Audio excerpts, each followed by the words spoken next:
Inputnya apakah share screen saya sudah terlihat? Sudah, Bang. Oke, sudah terlihat ya.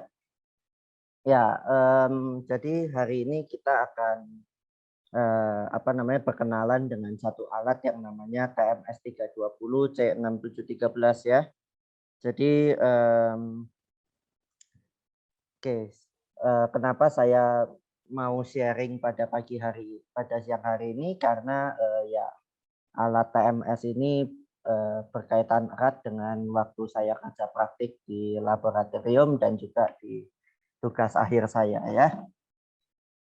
Jadi yang akan saya share pada hari ini memang akan berkaitan dengan kerja praktik dan tugas akhir saya.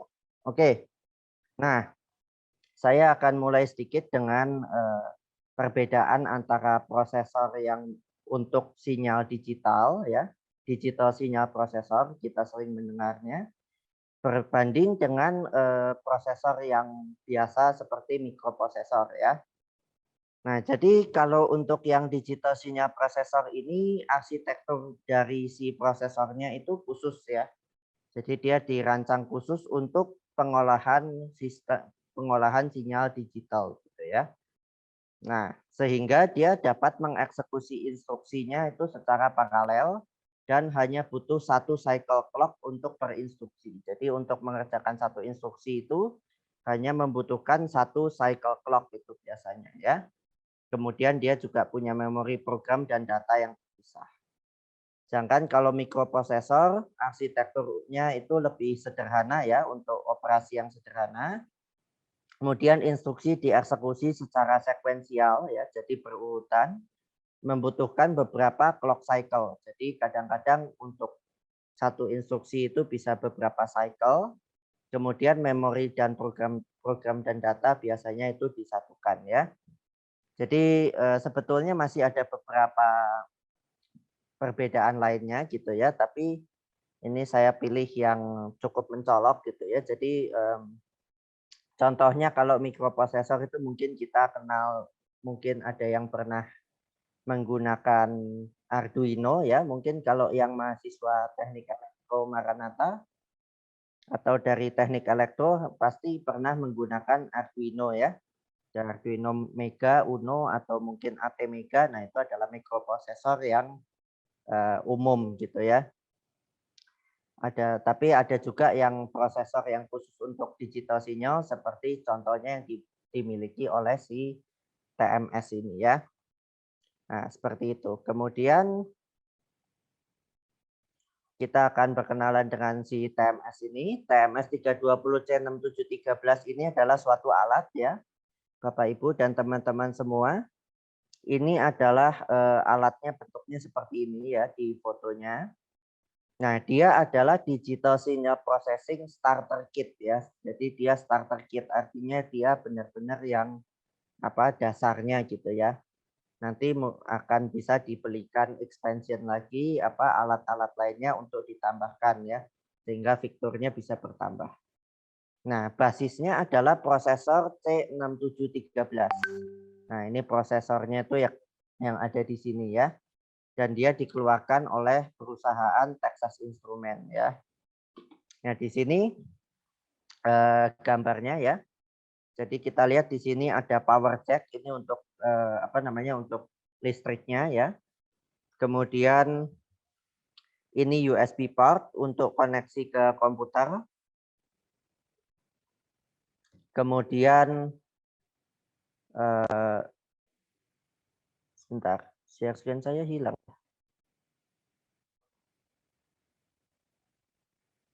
Sebentar, sorry ini kendala dengan share screen-nya ya. Oke. Ya, ini ya USB port-nya ini. Kemudian ini ada yang namanya deep switch ya. Deep switch itu untuk input digital, kemudian ada LED sebagai indikator. Ini untuk tombol reset ya. Kemudian ini ada untuk konfigurasi segala macam. Ini interface bisa ditambahkan juga di sini, peripheral juga. Ini bisa ditambahkan memori di sini. Nah, di sini adalah bagian kodeknya. Kodek itu untuk menerima input dan output ya secara analog ya. Jadi ini ada inputnya bisa dari mikrofon, bisa dari line in. Line in itu biasanya dari sinyal generator gitu ya. Kemudian line out ini biasanya untuk di probe ke osiloskop gitu ya. Dan ini headphone. Headphone itu untuk ya bisa pasang ke speaker atau earphone gitu ya, atau alat dengar. Nah, spesifikasinya ya dia didasari oleh prosesor C6713 ini ya. Kemudian dia kodeknya namanya adalah TLV320 AIC23 ya. Dia stereo 32 bit. Sistem clocknya 12 MHz, dia bisa mensampling sinyal itu. Sinyal masukan bisa disampling, bisa dipilih dari 8 kHz sampai 96 kHz. SD RAM-nya 16 MB, flash memory 128 KB, 2 input mic in atau line in. Nah, ini bisa dipilih salah satu untuk diaktifkan. Nah, 2 output line out dan headphone mengeluarkan sinyal yang sama ya. Jadi bisa sekalian kita dengar outputnya, sekalian kita probe gitu ya. Kita lihat sinyalnya di osiloskop. Kemudian dia punya 4 bit switch dan 4 LED. Nah, prosesor dari C6713 ini memiliki spesifikasi arsitekturnya itu VLIW ini ya, Very Long Instruction Word itu. Kemudian 8 instruksi per cycle clock. Internal memory 263 KB, ada 6 ALU, ada 2 unit pengali, 32 bit bus untuk addressing sebesar 4 GB dan 2 set 32 bit general purpose register. Nah, ini 8 instruksi per cycle clock ini yang saya katakan tadi di awal ya, yang tentang perbedaan prosesor DSP dengan prosesor biasa, di mana dia bisa mengerjakan 8 instruksi per cycle clock. Nah, pemrograman TMS 320 C6713 itu dapat diprogram menggunakan bahasa C ya. Bahasa C. Nah, aplikasi untuk pemrogramannya adalah Code Composer Studio. Ya, tampilannya seperti yang di kanan ini. Nah, instalasi untuk menginstal Code Composer Studio ya, siapa tahu mungkin di antara kita ada yang memiliki TMS-nya atau berniat memiliki TMS-nya. Bisa dibeli di online ya, secara online bisa dibeli atau dipesan. Nah, ini saya sertakan cara penginstalannya ya. Instalasi Code Composer Studio, pertama masukkan CD instalasinya gitu ya. Kemudian akan muncul menu awal seperti yang di kanan ini. Kalau nggak muncul, jalankan launch.exe. Nah, pilih yang install produk yang atas. Install aplikasi yang diperlukan yaitu aplikasi Code Composer Studio. Target content package ini adalah untuk si C6713-nya gitu ya, dan plugin Flashburn ini adalah untuk koneksi USB-nya itu ya, seperti drivernya. Nah, proses ini akan menambah 2 icon pada desktop yaitu 6713 DSK CC Studio V31 dan 6713 DSK Diagnostic Utility versi 31 ya. Jadi CC Studio ini yang untuk memprogram, Diagnostic Utility ini untuk mengecek koneksi antara alat TMS dengan komputernya. Nah, cara mengoneksikan TMS ke komputer, pertama hubungkan kabel USB ke komputer. Jika akan menggunakan mikrofon, ya, pengeras suara atau kartu ekspansi, hubungkan terlebih dahulu ya, lebih baik sebelum diberikan alatnya, sebelum diberikan satu daya ya. Kemudian hubungkan kabel adapter 5 volt ke terminal sumber AC, hubungkan ke alat, terus ikuti instruksi di layar. Nah, ini untuk instalasi drivernya ya.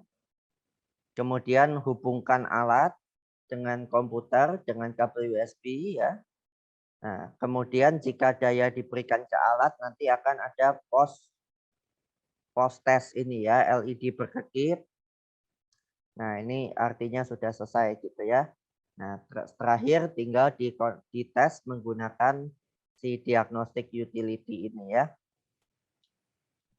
Oke, nah ini untuk materi pertama kita pada hari ini. Sekarang kita akan melihat video yang sudah saya buat mengenai pengenalan TMS dan juga mengenai pengenalan itu ya, si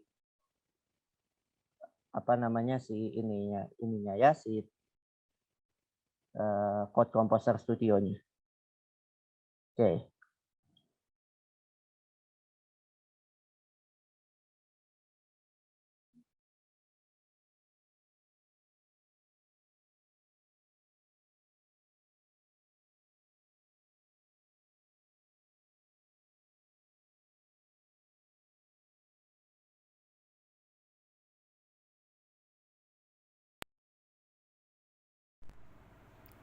Ya, ini adalah wujud dari TMS 320 C6713-nya ya.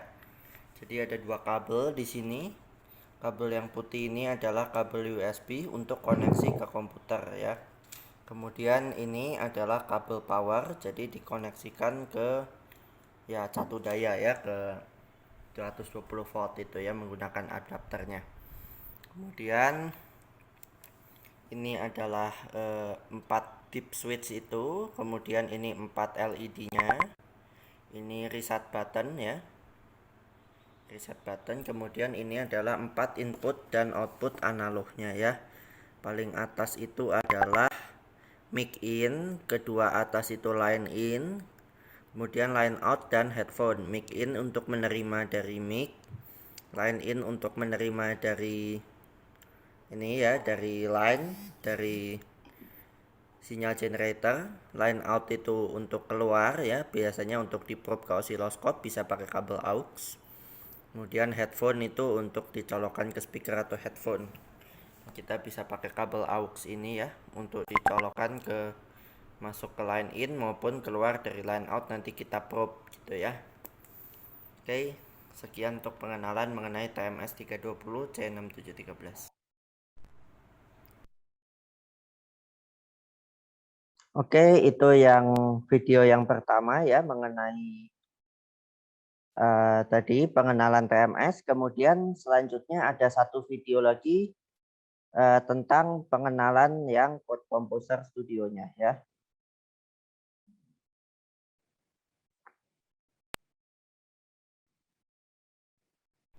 Untuk memprogram TMS kita menggunakan C6713 DSK CCS Studio ya.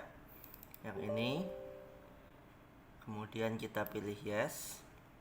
Kemudian dia akan loading dan otomatis mencoba untuk mengkoneksi ke TMS-nya.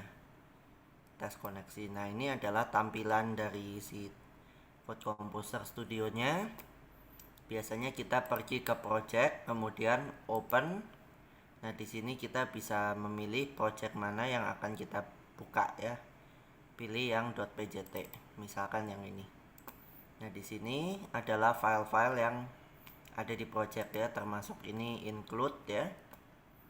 Ini berarti header filenya, kemudian ini source filenya. Cari yang .c, ini biasanya yang program utamanya. Oke, kemudian kalau sudah kita bisa debug programnya dengan cara project build ya. Kita harus build dulu. Nah, kalau seperti ini tidak ada error, tidak ada warning, baru kemudian kita pencet file, kita harus koneksikan dulu ke TMS, debug, kemudian connect. Nah, setelah ini muncul artinya sudah terkoneksi, baru kita file, kemudian load program. Nah, kalau load program ini kita load di bagian yang debug ini. Nah, cari yang .out. Nah, nanti dia akan keluar programnya, akan di load ke TMS. Kemudian kalau mau kita jalankan tinggal project debug run ya, atau kalau mau berhentikan ini debug halt ya. Oke, sekian, terima kasih. Ya, itu adalah mengenai pengenalan tentang TMS ya. Jadi ini untuk materi pertama kita. Nah, sekarang kita akan masuk ke materi kedua kita pada hari ini. Ya, jadi Bapak Ibu dan teman-teman kalau memang ada yang ingin ditanyakan, boleh dituliskan di kolom chat saja ya untuk ini, atau nanti ya memang di akhir akan ada sesi tanya jawab. Nah, boleh kita berdiskusi di situ ya. Oke, ini modul 2 ya, apa namanya yang materi kedua. Kita akan bahas materi kedua. Bentar.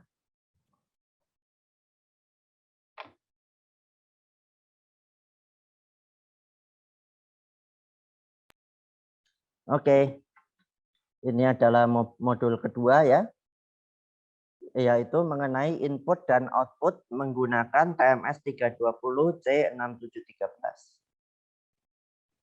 Oke. Nah, sedikit mereview untuk yang sudah backgroundnya elektro. Kalau mungkin ada yang backgroundnya di sini bukan elektro ya tidak masalah. Ini saya akan berikan dasarnya begitu ya.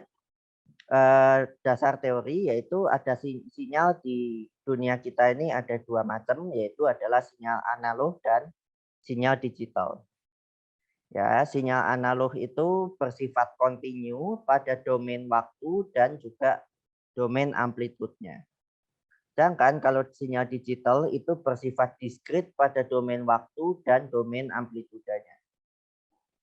Nah, keuntungan dari sinyal analog adalah tidak ada noise quantization. Nah, noise quantization ini adalah noise pembulatan ya, kasarnya seperti itu. Jadi kalau ini kan ada pembulatan. Kalau digital itu kan sinyalnya disampling kemudian dibulatkan ke level terdekat gitu ya.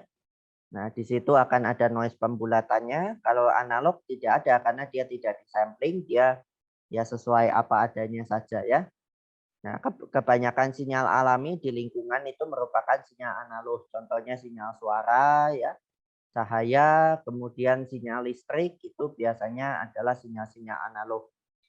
Ya, tapi kekurangannya karena sinyal analog itu ya apa adanya seperti itu, artinya kalau dia kena noise ya, artinya ya si datanya, sinyalnya ya kena noise juga ya. Nah, digital itu ya, keuntungan dari digital, nah dia tuh cukup tahan terhadap noise dari lingkungan. Noise itu gangguan gitu ya. Jadi dia lebih tahan karena apa? Karena dia ada pembulatannya tadi itu. Nah, jadi dia akan lebih tahan terhadap noise dari lingkungan itu ya. Nah, sinyal yang diproses dan dikeluarkan oleh komputer atau prosesor itu biasanya merupakan sinyal digital ya. Jadi biasanya dia merupakan sinyal yang digital supaya mempermudah perhitungan gitu ya kalau di komputer itu. Mempermudah perhitungan dan juga noise-nya lebih rendah. Oke, nah ini dasar teori kedua ya. Jadi ini contohnya ya, misalkan ada seseorang penyanyi gitu ya, menyanyi. Nah ini sound wave-nya, gelombang mekanik ya. Mekanik atau akustik gitu ya si suaranya ini. Kemudian diterima oleh mikrofon ya. Mikrofon, nah mikrofon itu mengubah dari gelombang mekanik menjadi elektrik ya, tapi dia masih dalam bentuk analog. Ya, masih dalam bentuk analog. Kemudian mungkin dia ditancapkan ke komputer ya. Nah, di komputer dia punya alat yang namanya analog to digital converter. Nah, dia ini mengubah sinyal analog menjadi sinyal digital supaya bisa diatur, bisa diolah, bisa diproses, dihitung ya oleh digital processor ya. Entah itu ditambahkan efek misalkan ya.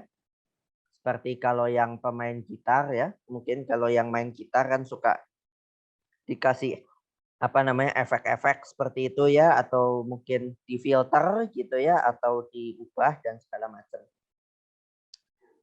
Kemudian dia juga bisa disimpan ya dalam penyimpanan seperti ke hard disk atau ke flash drive atau kemana gitu ya, disimpan, dicatat.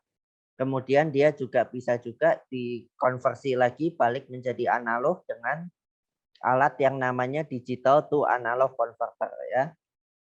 Nah, ini menjadi sinyal elektrik kembali, kemudian keluar ke speaker ya.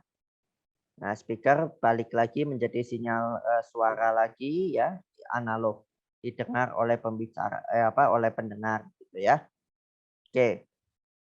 Nah, input output pada analog input output analog ya pada TMS itu menggunakan TLV320 IC23 kodek yang tadi sempat saya singgung di materi pertama ya.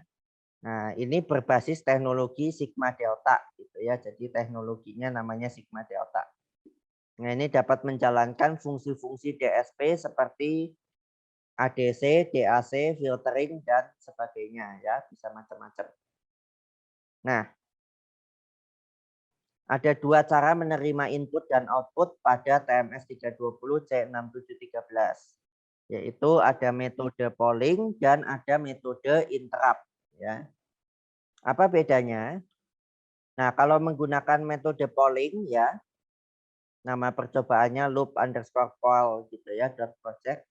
Nah, ini menerima input dengan metode polling dan memberikan output sama dengan input yang tertunda. Nah, nanti programnya seperti apa nanti kita akan lihat di video ya setelah ini.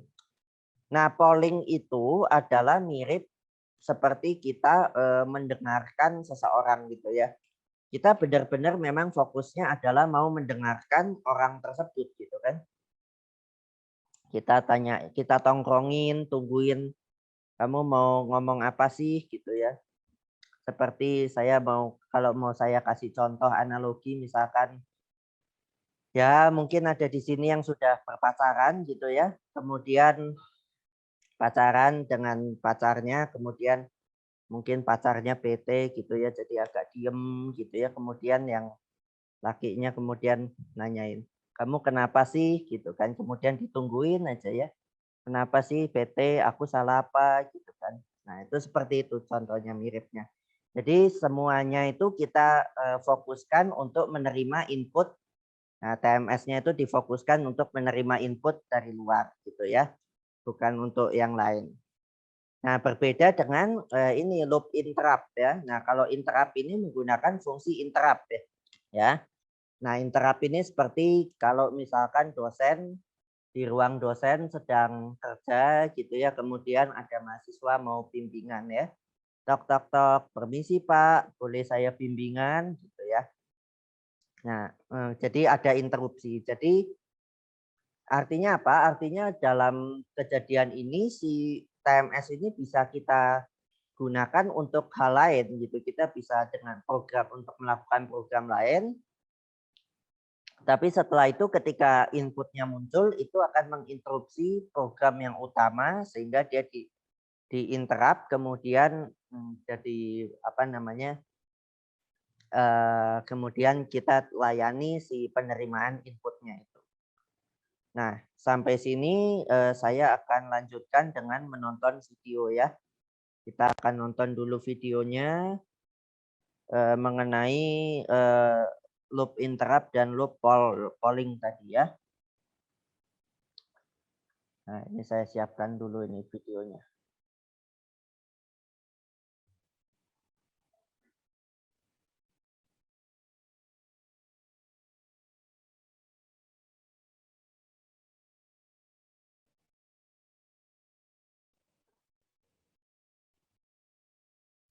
Oke, selamat datang di modul kali ini. Kita akan mencoba input output dengan menggunakan TMS 320 C6713. Nah, ada dua cara. Yang pertama adalah dengan menggunakan poll ya. Kalau poll ini artinya kita sistemnya adalah kita memang memprogram si TMS untuk menunggu input yang diberikan, kemudian kita outputkan input yang diberikan. Jadi untuk ini kita sederhana aja, input sama dengan output gitu ya. Nah, di sini kita nyalakan compol, ini adalah fungsi untuk menyalakan fungsi polling ini ya. Jadi kita tunggu di input dan kemudian outputkan. Jadi memang kita program si TMS khusus untuk input dan output. Nah sekarang di sini kita bisa bisa juga tag di sini fs-nya ya, frekuensi samplingnya. Nah, kita bisa atur di sini ya. Di sini saya atur 8 kHz. Nah, sekarang kita akan lihat hasilnya di osiloskop. Oke, ini dia tampilannya ketika kita jalankan. Jadi ini amplitudo kita saya set adalah 1 VPP dan frekuensinya kita mulai dari 1 kHz. Nah, terlihat di osiloskop frekuensi kita sekitar 1 kHz. Ya, ada naik turun sedikit noise-nya. Kemudian VPP-nya adalah 1,04 volt ya. Ada perbedaan sedikit. Kemudian kita naikkan frekuensinya jadi 2 kHz, outputnya masih 1 volt ya, sekitar 1 volt. Frekuensi naik menjadi 2 kHz. Saya naikkan lagi frekuensinya 3 kHz ya di sini. VPP-nya masih sama. Nah, tapi ketika dia 4 kHz, VPP-nya mulai turun ya. Saya coba scale ulang. Nah, kita mulai lihat bahwa si bentuk gelombangnya mulai berubah-ubah ya. Berubah-ubah, kemudian frekuensinya tetap di 4 kHz tapi VPP-nya berubah-ubah. Nah, ini kenapa bisa terjadi? Karena ini frekuensi samplingnya tadi hanya 8 kHz ya. Dan 4 kHz ini sudah memasuki setengah daripada frekuensi samplingnya, sehingga frekuensi samplingnya sudah mulai kurang. Kalau saya naikkan lagi jadi 5 kHz, nah dia sudah tidak tergambar sinyalnya, berarti tidak tersampling dengan baik gitu ya. Ini 6 juga sudah nggak kelihatan, berarti kurang lebih kita kalau sampai 4 kHz mulai terganggu ya sinyalnya ya. Nah 3,8 seperti ini masih ada gangguan sedikit. 3,7 lebih hilang gangguannya ya, ini lebih stabil. Kalau di 3,4, nah ini masih cukup stabil di 1 volt ya, masih bisa begitu. Oke, ini kalau loop pole ya. Oke, percobaan kedua kita adalah loop interrupt ya. Jadi kali ini masih sama programnya, intinya adalah input diterima kemudian di outputkan ya, tidak diolah. Nah, tapi pada kesempatan kali ini saya menggunakannya adalah interrupt bukan pole ya. Jadi kalau pole tadi kita memang tugaskan TMS untuk hanya menerima input dan mengeluarkan output. Kalau ini tidak, kita bisa assign program lain di sini, tapi memang saya kosongkan gitu ya, tidak saya kasih program lain. Nah, si program input outputnya itu kita perlakukan sebagai interrupt, seperti interrupt pada microcontroller ya. Jadi dia sebagai interrupt yang bisa menginterupsi di program utamanya sini. Nah, COM interrupt ini adalah untuk seperti biasa menyalakan fungsi interruptnya. Kemudian ini frekuensi sampling juga bisa kita set sendiri ya. Saya setnya sama 8 kHz dan sekarang kita akan lihat outputnya seperti apa. Oke, sekarang ini yang loop interrupt ya. Kita mulai dari 1 kHz, frekuensinya 1 kHz, VPP-nya sekitar 102 103 volt. Kita naikkan jadi 2 kHz. Ya. Kemudian 3 kHz. Kemudian kita mulai masuk ke 4 kHz. Nah, sama ya, 5 kHz sudah hilang, 4 kHz sama seperti tadi, VPP-nya mulai berubah-ubah karena mulai tidak terlalu sempurna tersampling. Kemudian kalau ini kita turunkan, masih ada osilasi 3,7, 3,6. Nah, 3,5 udah relatif lebih stabil ya. Nah, 3,4 itu dia stabil. Oke, seperti itu untuk loop interrupt.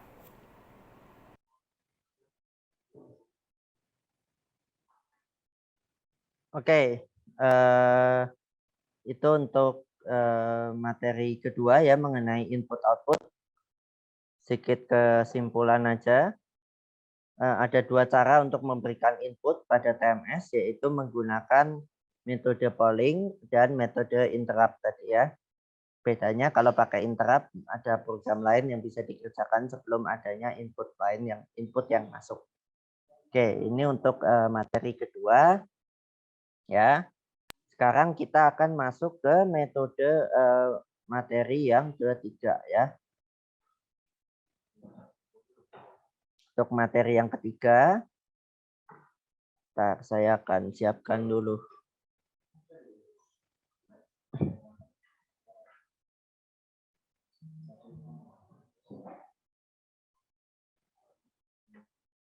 Oke, untuk materi ketiga, kita akan mencoba membuat filter FIR dan IIR dengan TMS 320 C6713 ya. Jadi Bapak Ibu dan teman-teman sekalian, filter FIR dan IIR itu adalah salah satu aplikasi dasar pengolahan sinyal digital ya, yang sangat populer dan banyak digunakan ya. Jadi filter ini sangat banyak digunakan di mana-mana ya. Mau untuk musik bisa ya. Kalau yang namanya mungkin kalau di sini ada yang pernah beroperasi sebagai apa namanya soundman ya. Yang kalau di acara-acara itu untuk memegang kendali atas audio atau suara dari suatu acara. Nah, itu ada alat yang namanya equalizer gitu ya, di mana kita bisa naikkan bagian bassnya, bagian treble-nya, mid-nya, dan segala macam. Nah, itu semua dasarnya adalah filter ini ya. Nah, ini tentu saja filter yang akan kita buat adalah filter digital gitu ya, bukan filter analog. Oke, sedikit dasar teori. Nah, digital filter itu tujuannya ada dua, yaitu memisahkan dua atau lebih sinyal yang tercampur atau memperbaiki sinyal yang terkena distorsi. Jadi ada dua tujuan ya. Jadi memisahkan dua atau lebih sinyal yang tercampur ini lebih kepada dari asalnya itu dari mungkin kalau yang belajarnya di teknik mungkin akan familiar dengan yang namanya deret Fourier gitu ya, di mana deret Fourier itu mengatakan bahwa suatu sinyal dengan bentuk apapun itu bisa direkonstruksi dengan sinus ya, dengan berbagai frekuensi. Jadi satu sinyal dengan bentuk tertentu itu bisa mengandung beberapa komponen frekuensi. Nah, ini bisa kita pisahkan komponen tersebut dengan menggunakan filter. Atau mungkin memperbaiki sinyal yang terkena distorsi atau noise gitu ya. Nah, biasanya noise itu apa namanya berada di frekuensi tinggi, maka kita biasanya menggunakan low pass filter untuk memfilter noise tersebut. Atau mungkin jenis dari filter ini ada dua macam, yaitu finite impulse response dan infinite impulse response. Nah, ini sudah lebih ke teknis perhitungan elektronya ya. Tapi kalau tujuan ini lebih ke arah umum. Nah, contoh digital filter itu ada 4 ya. Ada contohnya itu tipe-tipenya, ada yang low pass, ada yang high pass, ada yang band pass, ada yang band stop. Jadi 4 jenis filter ini adalah filter yang berbasis frekuensi. Jadi artinya dia cara kerjanya adalah berbasis frekuensi. Jadi yang di filter itu adalah yang frekuensi rendah atau frekuensi tinggi atau segala macam. Contohnya ini low pass filter ya. Low pass filter itu, nah kita lihat di sini yang sumbu Y itu adalah tegangan keluaran dari filter ya, atau output dari filter. Dan yang sumbu X ini yang mendatar ini adalah frekuensi. Terlihat di sini waktu masih di kiri-kiri frekuensinya di sini ya 0 sampai 1 sampai angka 1 kira-kira di sini si outputnya ini masih 1 ya, masih 1. Artinya tidak diredam output. Tapi masuk ke area 1,5 ini mulai agak sedikit turun sampai 0,9. Nah, kemudian di sini masuk ke daerah yang warna kuning ya, tadinya warna hijau. Warna hijau itu disebut passband. Passband itu bukan passband itu ya yang drummernya siapa? Sandi Andar Rusman, bukan ya. Passband itu maksudnya adalah satu satu rentang frekuensi yang dia itu sinyalnya masih dilewatkan ya, tidak diredam gitu ya. Kemudian masuk ke yang namanya transition band ya. Transition band itu rentang frekuensi di mana dia itu masuk ke masa transisi. Jadi mulai diredam tapi belum habis sinyalnya, seperti itu ya. Nah, di sini ada di angka 0,7. Nah, frekuensi ketika outputnya ini 0,7 dari input ya, karena input maksimalnya 1 ya. Nah, 0,7 ini biasanya disebut frekuensi namanya frekuensi cut off ya.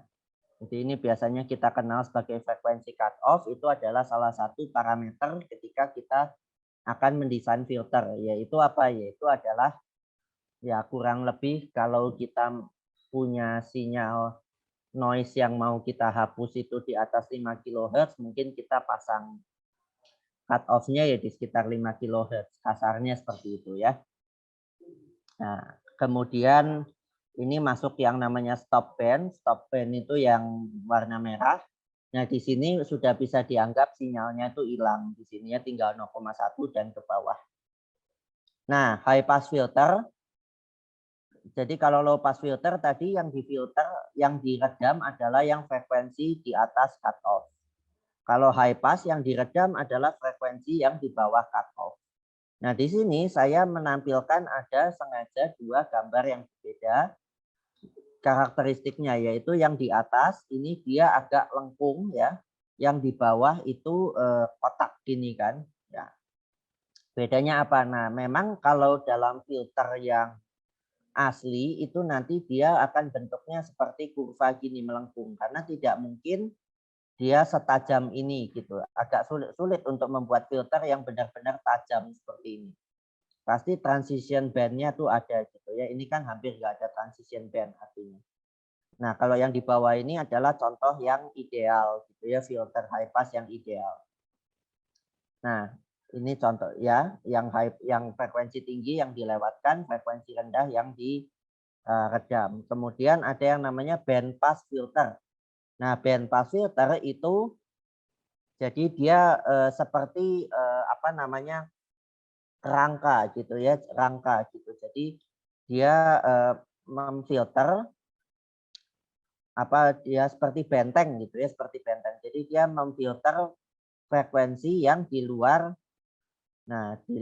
rentangnya gitu. Jadi kalau band pass dia ada cut off-nya ada dua, yaitu cut off bawah dan cut off atas. Atau batas bawah dan batas atas. Nah, di sini yang dilewatkan sisanya ditolak ya. Satu lagi band stop. Nah, kalau band stop itu kebalikannya band pass ya, sama cut off-nya bisa ada dua. Artinya dia akan memfilter frekuensi di rentang tertentu. Maka bentuknya terbalik ini ya. Kalau ini seperti gunung, ini seperti parit ya. Nah, kemudian dasar teori ini untuk filter FIR ya, ini udah mulai masuk agak teknis untuk perhitungan di tekniknya ya. Nah, filter FIR itu finite impulse response gitu ya, artinya respon impulsnya itu akan terbatas. Terbatas maksudnya bagaimana? Jadi dia hanya ada pada selang waktu tertentu. Nah, persamaan umumnya itu adalah persamaan konvolusi ya. Konvolusi antara respon impuls dari filter ya HK dengan X N minta SK itu, ini X itu adalah sinyal inputnya. Sinyal yang akan difilter. Nah, ini ada N min K dan ada sigmanya karena ini adalah operasi konvolusi gitu ya, konvolusi antara HN dengan XN. Jadi sigma K dari 0 sampai M-1 HK X N-K ya. Ini rumus daripada konvolusinya. Ya, jadi si sinyalnya sebelum dikalikan, sinyal inputnya itu agak digeser terlebih dahulu gitu ya. Nah, kemudian ini metode desainnya itu menggunakan window gitu ya. Jadi makanya kenapa dia di respon impulsnya terbatas, karena dia dibuat dengan window. Window itu seperti jendela gitu, jadi menyatakan bahwa si filternya itu adanya pada rentang waktu sampai di window itu saja gitu ya. Nah, ini metode desainnya window. Nah, window itu ada macam-macam ya. Saya nggak tulis di sini ya karena ada banyak sekali contohnya. Tapi nanti di materi terakhir saya akan kasih satu contoh window, yaitu window Hamming ya, yang saya pakai untuk waktu saya tugas akhir gitu ya. Sebetulnya ada banyak, ada window Hamming, window Henning, ada window rectangular ya, ada bracket, ada macam-macam ya. Nah, itu bisa dipelajari lebih lanjut nanti. Nah, kemudian ada dasar teori untuk filter yang IIR, infinite impulse response. Nah, seperti namanya infinite, artinya respon impulsnya tidak terbatas. Ya, artinya untuk panjangnya itu tak terbatas, silahkan dari mana, dari waktu kapanpun ada ya, dari minus infinity sampai infinity. Nah, metode desainnya bisa menggunakan bilinear transformation atau impulse invariant. Nah, kalau bilinear transformation itu caranya kita desain dulu filter analog. Ya, yang namanya mendesain filter itu kalau di teknik elektro merefer atau mengacu kepada mencari respon impuls dari filternya ini ya, HAS. Nah, untuk filter analog apa namanya? Rumus umum untuk filter analog respon impulsnya adalah ini ya. Sigma K sama dengan 0 sampai M dari beta K S pangkat K ya. Dibagi K sama dengan 0 sampai N alfa K S pangkat K ya. Jadi ini adalah koefisien dikali S pangkat K ya. S pangkat K ini, S ini adalah angka kompleks itu ya. S. Kemudian setelah kita dapatkan ini, S-nya kita ganti dengan 2 per periode sampling dikali 1 min Z pangkat min 1 per 1 plus Z pangkat min 1 ini. Kemudian metode impulse invariance. Nah, ini HZ ya. Jadi kalau impulse invariant kita langsung ambil si respon impulse digitalnya ya. 1 per periode sigma K min infinite sampai infinite dari respon impuls dari filter analog dikalikan S min J pangkat 2 pika per periode sampling. Nah, ini nanti dapat respon impulsnya ya. Ini dasar teorinya. Nah, ada yang spesial untuk membuat filter FIR dan IIR pada TMS ya.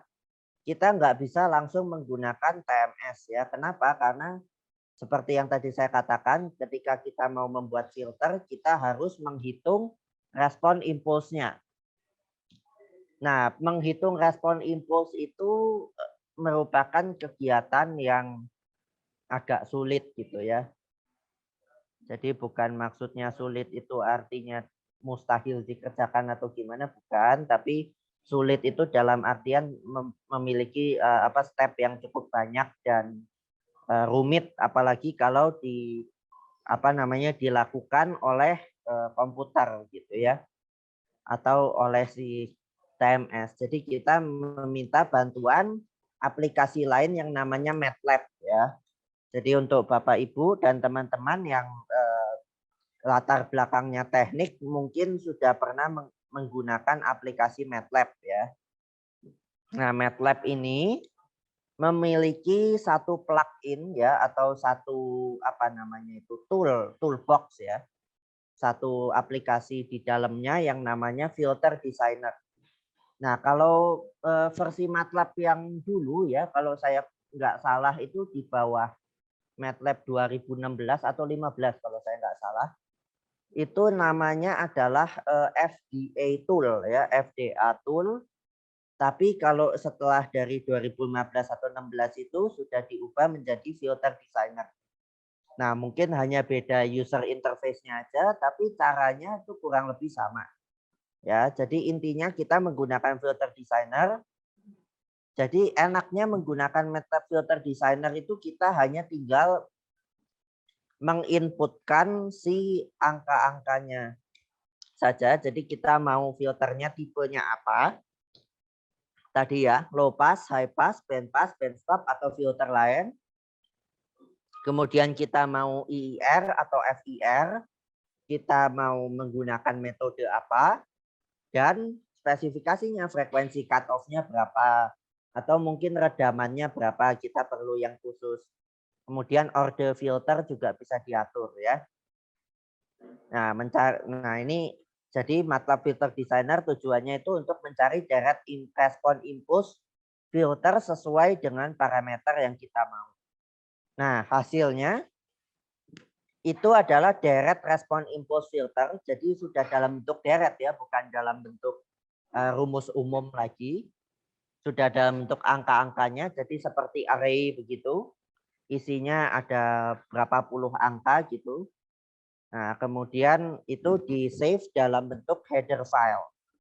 Nah, kalau yang akrab dengan pemrograman pasti tahu dengan header file gitu ya. Jadi kalau di bahasa C itu ada header file yang extensionnya itu .h.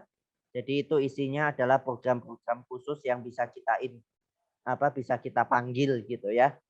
Di program utama kita tujuannya supaya program utama kita tidak beribet gitu ya, tidak panjang dan bertumpuk-tumpuk gitu. Jadi kita masukkan ke header file. Kemudian di Code Composer Studio kita coding, kita load header filenya program untuk filter. Jadi kita program, nah yang kita program itu adalah perhitungan konvolusi yang ini. Misalkan kalau FIR ya, berarti kita program sesuai dengan ini gitu ya. Ini kan berarti karena ada sigmanya, itu berarti kan menggunakan ada loopingnya gitu ya. Kemudian ini ada perkaliannya, ada penjumlahannya. Kemudian ini berarti kan array-nya digeser-geser gitu ya, dilihat apa elemen array yang diakses itu dilihat indeksnya gitu ya.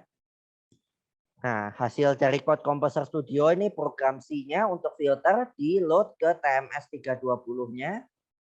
Kemudian kita terima input sinyalnya, kita lakukan filtrasi dan keluarkan outputnya. Oke. Nah, sampai sini kita akan mendengarkan atau melihat video yang lainnya ya. Saya akan berhenti dulu share. Kemudian saya akan inikan videonya ya, sharekan videonya.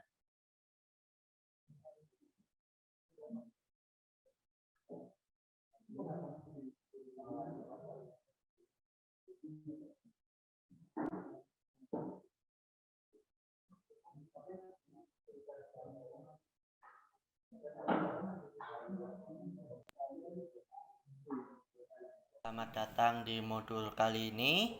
Hari ini kita akan mencoba untuk membuat filter FIR dengan menggunakan MATLAB. Kemudian kita akan aplikasikan di TMS 320 C6713. Nah, untuk pertama kalinya kita harus menggunakan MATLAB dulu untuk mencari respon frekuensi ya, deret respon impulse dari filternya dengan menggunakan filter designer yang ada pada MATLAB. Kalau MATLAB yang lama namanya FDA tool, sekarang namanya adalah filter designer. Nah, ini filter designernya sudah keluar. Kita bisa membuat filternya di sini. Tinggal kita pilih saja di sini tipe filternya mau seperti apa. Nah, ini ada FIR atau IIR, kita pilih FIR. Metodenya ada macam-macam. Di sini kita pilih metode windowing. Kemudian kita pilih windownya apa, misalkan kita pilih kali ini adalah window Hamming. Kemudian respon type-nya bisa kita pilih mau low pass, high pass, band stop atau filter lainnya. Kita pilih low pass. Nah, frekuensi sampling fs kita sesuaikan dengan di TMS yaitu 8000 dan frekuensi cut off-nya berarti kita misalkan setnya adalah 3000 ya. Kemudian kita bisa specify ordernya, order dari filternya berapa. Semakin tinggi maka filternya akan semakin tajam. Misalnya kita taruh 88. Kemudian kalau sudah kita akan lakukan desain filter. Nah, kita tunggu sebentar. Nah, ini adalah respon frekuensi dari si filternya ya. Terlihat di 3 kHz dia sudah mulai turun, dan di atas 3 kHz itu sudah dia redamannya sudah tinggi ya. Sinyalnya sudah teredam dengan baik. Nah, ordernya itu 88. Oke. Nah, redamannya tadi minus 60 dB ya, udah lumayan besar itu. Kemudian kita pencet target, kemudian generate si header. Nah, kita akan save filternya dalam bentuk si header. Numeratornya kita ubah namanya menjadi H ya, seperti yang ada pada program di Code Composer Studio. Dan numerator lengthnya kita ubah dengan nama N besar. Ya, ini sesuai dengan program yang ada di Code Composer Studio-nya ya. Tuh. Ini H ya, dan si N-nya itu ya. Oke. Nah, kemudian data type-nya kita ekspor dengan sin 16 bit karena kita gunakannya sin 16 bit di TMS-nya. Kita generate. Nah, kemudian kita save di folder yang sama dengan project FIR kita. Oke, nah kita kasih nama header filenya, kita kasih nama yaitu LPF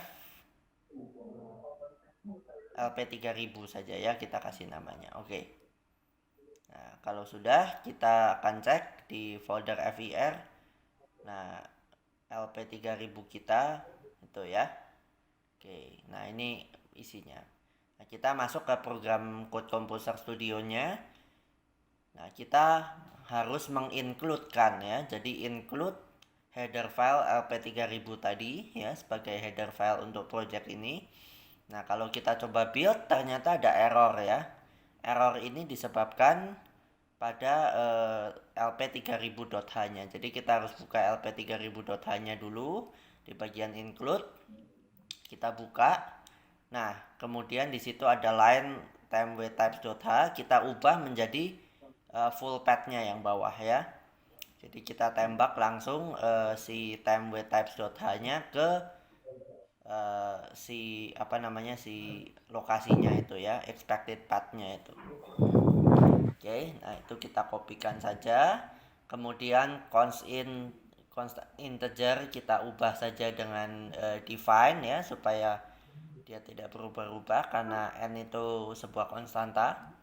Cara menulisnya ditambah tanda hashtag, kemudian sama dengannya dibuang dan tidak ada pakai titik koma. Kemudian konstan int16 itu diganti dengan short, dan angka 89 di situ kita ganti dengan n saja. Oke, kalau sudah seperti ini kita akan coba build lagi. Masih ada error di timewaytypes-nya. Kita cek lagi di LP3000-nya. Nah, ternyata tidak boleh ada spasi di situ ya, di bagian path-nya itu. Nah, ini kita sudah selesai, berhasil mengupload ya. Kemudian kita pencet debug, kemudian connect. Nah, ini sudah terkoneksi ya. Kemudian kita akan lihat bagaimana hasilnya di TMS. Ya, ini kita sudah nyalakan ya programnya. Input ada di sini ya, di sinyal generator ini. Amplitudo kita adalah 1 VPP dan kita mulai dari 1 kHz. Terlihat di osiloskop ya yang sebelah kanan layarnya frekuensi tercatat 1 kHz dan VPP-nya di situ adalah 960-an ya, ada drop sedikit nggak apa-apa. Nah, kemudian kita mulai di 1,1 kHz. Nah, frekuensinya berubah menjadi 1,1, VPP-nya masih sekitar 960 mV ya. Masih mendekati angka 1 VPP. Nah, itu masih berarti karena tadi kan kita bikinnya cut off-nya di 3 kHz, ini hanya baru 1,1 ya. Dan ini 1,2, 1,3 ya. 1,4. Saya akan ubah pelan-pelan. 1,5, 1,6, mulai ada turun ya, 1,7 sampai 2 kHz. Nah, ketika 2 kHz VPP-nya amplitudenya tinggal sekitar 900 mV ya. Kemudian 2,1, 2,2, 2,3, 2,4, 2,5, 2,6, 7,8, 9 dan 3 kHz. Nah, kalau 3 kHz dia tinggal 400 ya. Nah, ini karena dia sudah masuk ke cut off-nya. Nah, masuk ke 3100. Nah, dia udah habis. Ya, hanya tinggal 100 mV. 3,4, 3,5 kHz ya sudah habis ya. Karena sudah lewat dari 3 kHz yang merupakan frekuensi cut off. Dan tadi kita set ordernya cukup tajam ya, jadi dia langsung habis gitu ya. Oke. Nah, itu untuk modul yang kali ini. Terima kasih. Ya, itu untuk desain yang FIR. Sekarang kita akan melihat untuk desain yang IIR. Mana yang IIR?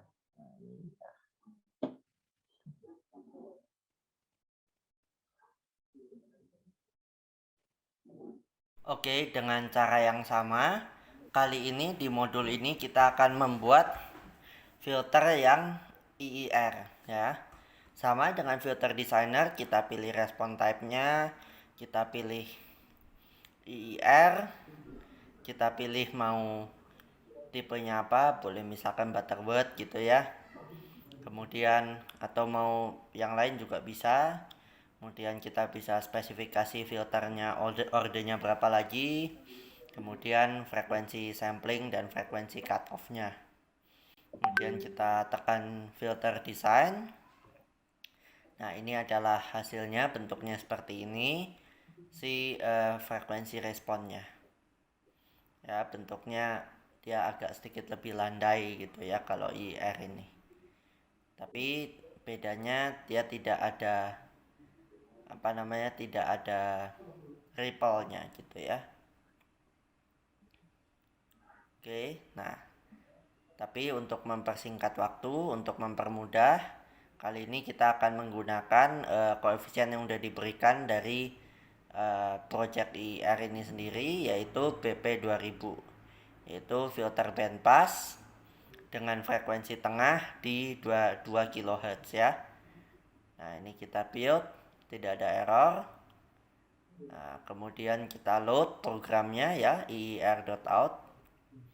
Nah, setelah di load gini baru kita jalankan, kemudian akan kita lihat hasilnya di TMS seperti apa.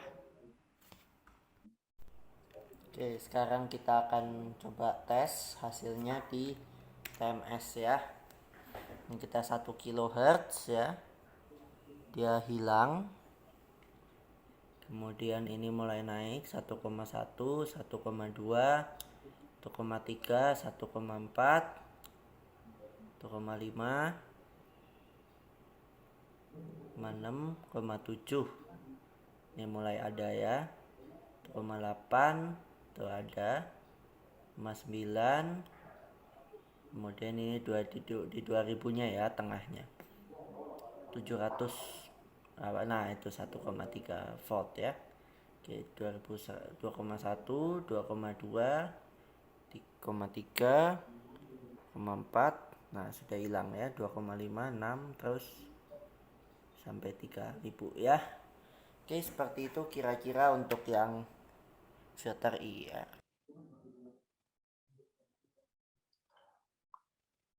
Oke, itu adalah cara untuk mendesain filter FIR dan IR ya pada TMS masing-masing sudah dikasih contoh ya.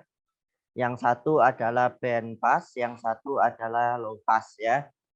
Nah, simpulan filter FIR dan IR dua-duanya dapat direalisasikan menggunakan TMS 320 C6713 menggunakan filter designer MATLAB ya untuk membantu menghitung direct response impulse si filternya yang diinginkan.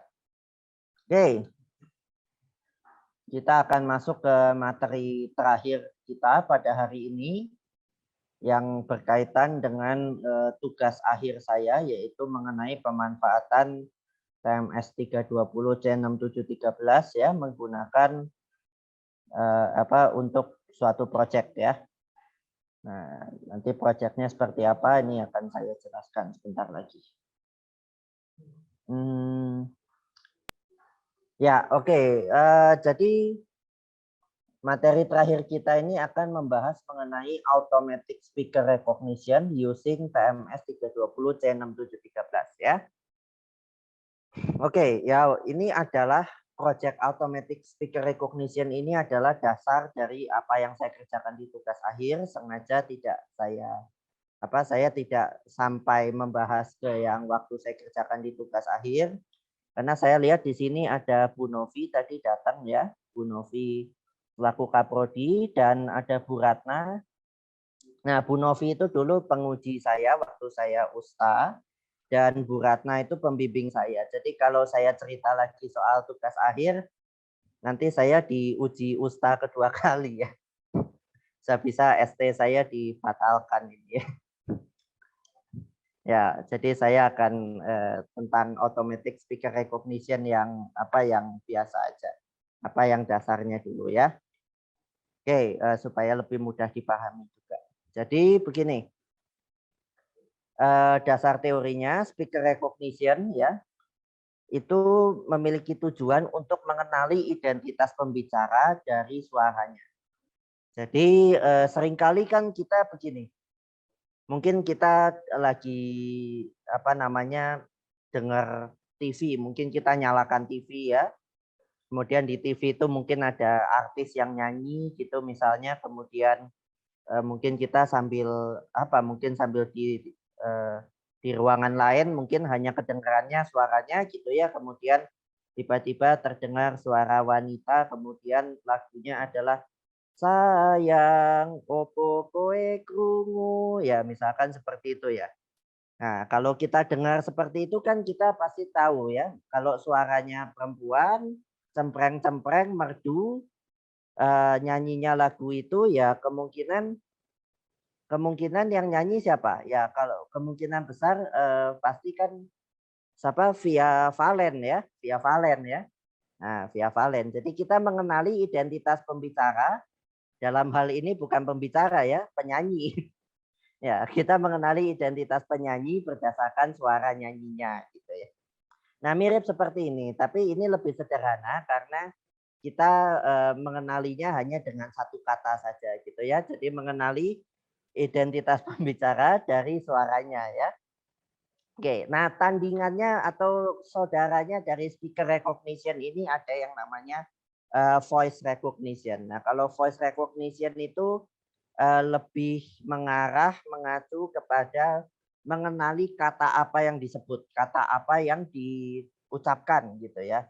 Jadi misalnya kayak kalau di HP kita sekarang kan kita punya yang namanya kalau yang Android punya Google Assistant ya Cortana. Kalau yang Microsoft Base itu namanya Cortana ya. Kalau yang Apple Base itu namanya Siri ya.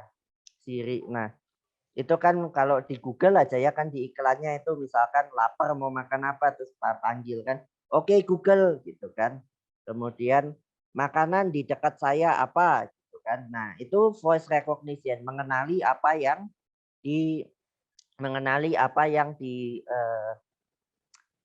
apa yang dikatakan gitu ya. Nah, itu voice recognition itu topik lain ya.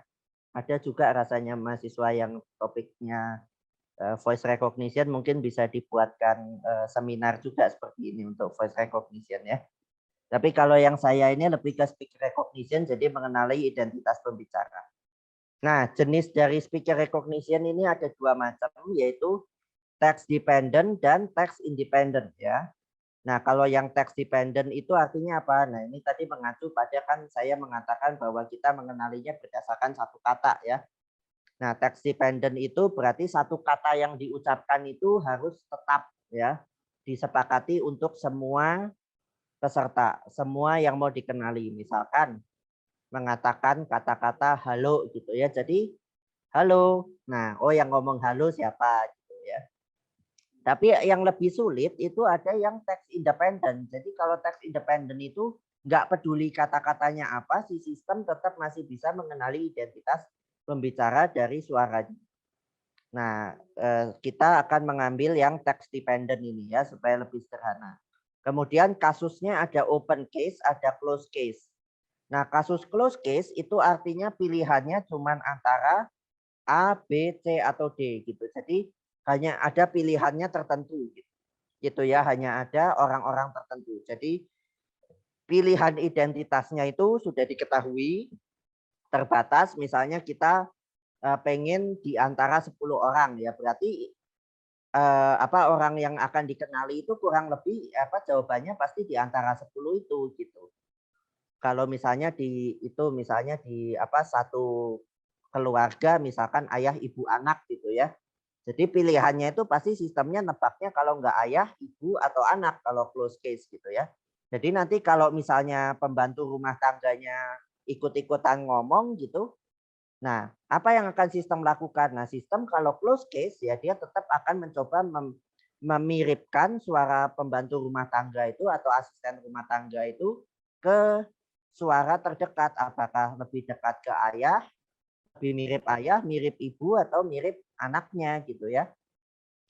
Nah, itu kalau close case. Kalau open case berbeda. Kalau open case jadi bisa siapapun yang bicara. Jadi kalau misalnya ini tidak mirip dengan ketiganya ya sistem akan mengatakan ini bukan ketiganya, bukan tiga-tiganya. Jadi kalau tadi ayah ibu anak tiba-tiba pembantu asisten rumah tangga datang ikut mencoba dikenali, ya dia sistem harusnya akan mengatakan bahwa saya tidak mengenali Anda, identitas Anda tidak dikenali gitu ya. Jadi nggak akan dimiripkan ke orang terdekat. Nah, caranya gimana? Caranya ya kita pilih batas threshold gitu ya. Kita kasih batas seberapa mirip itu gitu ya. Jadi kalau jauh nggak terlalu dimirip-miripkan. Nah, itu. Nah, di sini kita pakai yang close case dulu saja supaya lebih sederhana juga.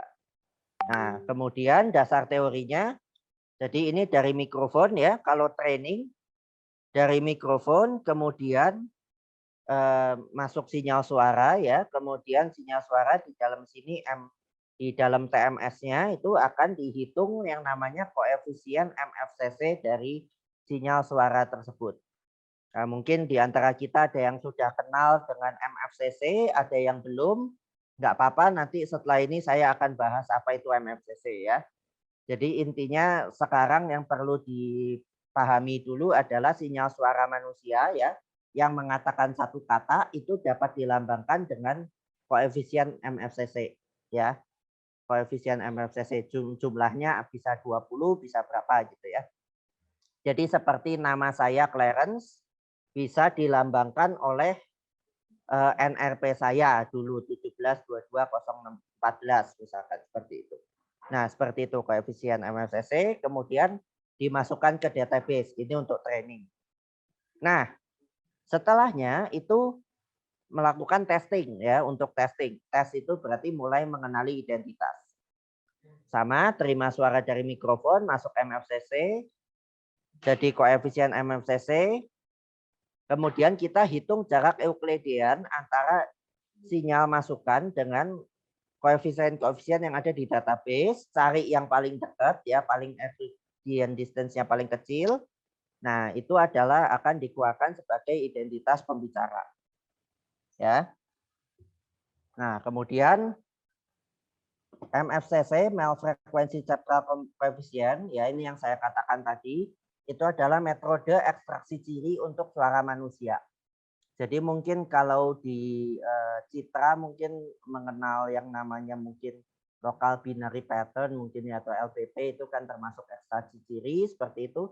Nah, mirip-mirip seperti ini. Jadi ekstraksi ciri ini digunakan untuk menggantikan si input gitu ya, supaya tidak terlalu mentah inputannya itu. Jadi ya dikasih ekstraksi ciri.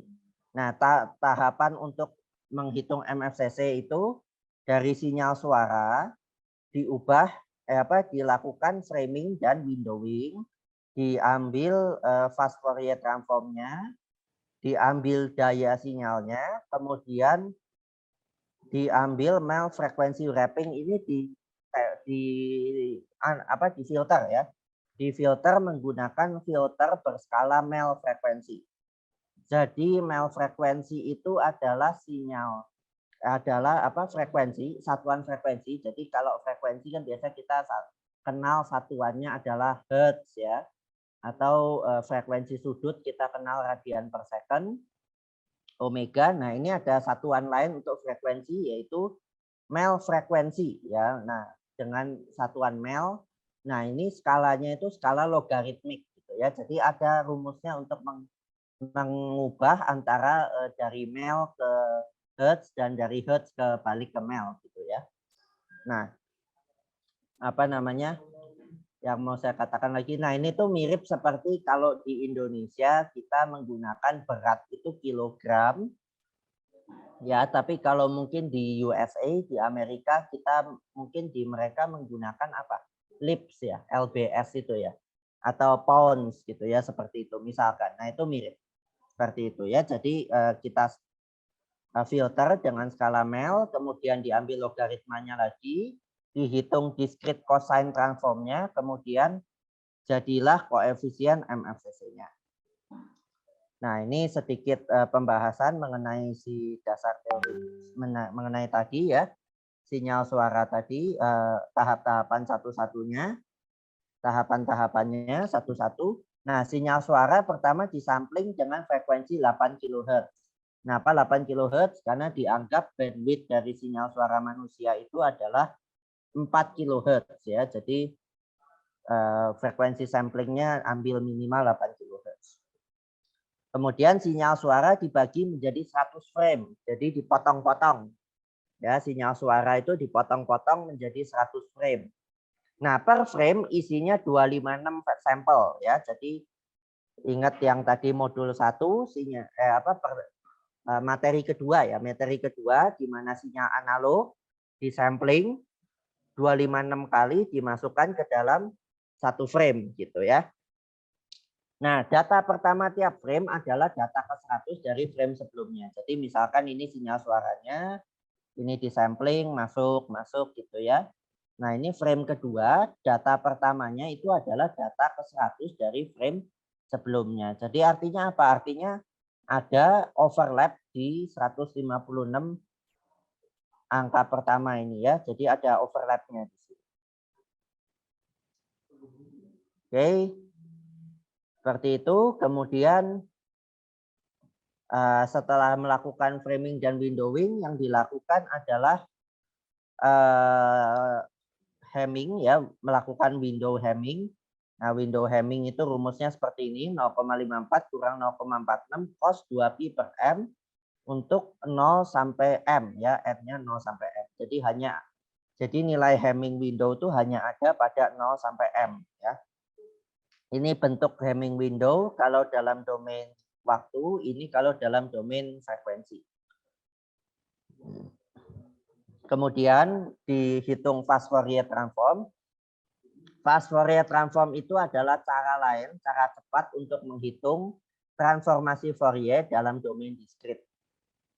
Nah, kita tahu kalau fast Fourier kalau sinyal ya itu terdiri dari beberapa komponen frekuensi. Nah, untuk cari beberapa besar komponen tiap frekuensi itu, Nah, kita bisa lakukan yang namanya fast Fourier transform.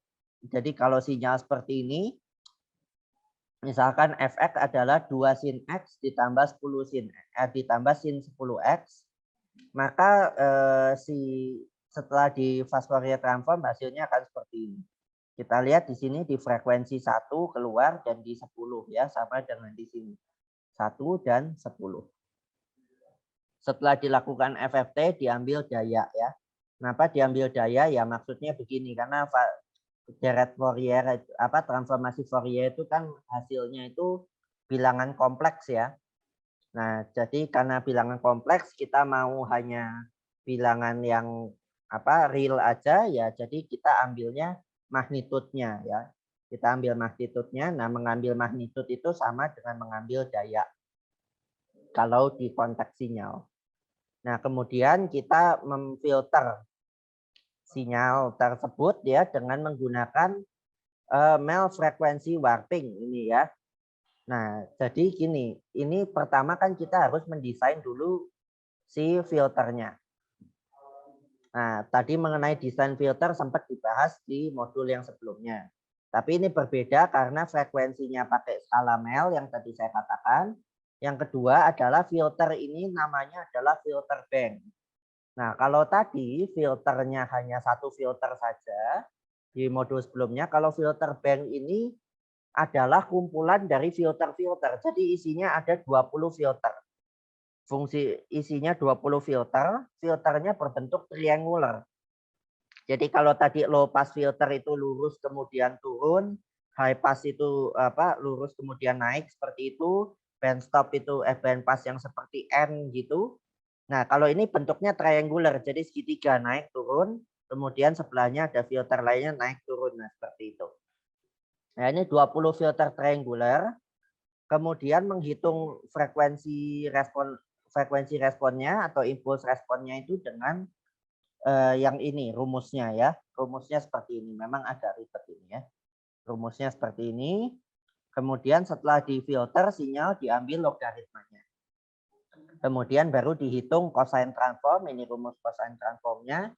Sehingga menjadi koefisien MFCC. Oke. Sekarang baru kita akan melihat si videonya ya.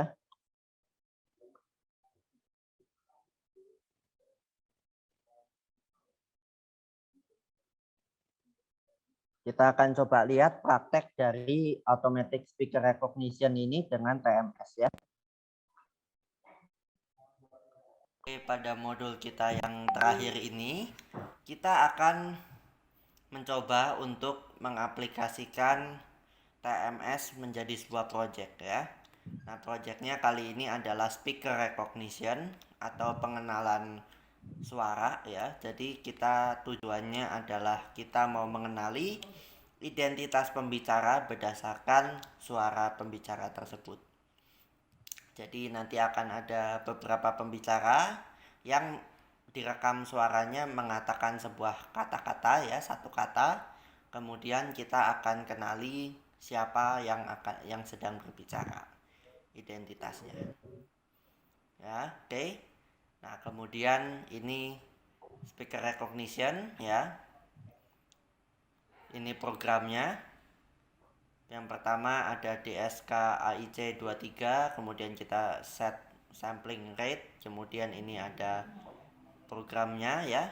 Kemudian ini adalah interrupt ya, seperti loop interrupt kemarin. Jadi kita ini interrupt untuk menerima suara pembicaranya tadi. Kemudian setelah kita terima ya, tidak hanya diterima tapi kemudian diolah, yaitu dengan menggunakan teknik framing dan windowing. Jadi satu suara sinyal suara tadi itu ya, seseorang dipotong-potong ya menjadi beberapa frame, kemudian kita aplikasikan windowing.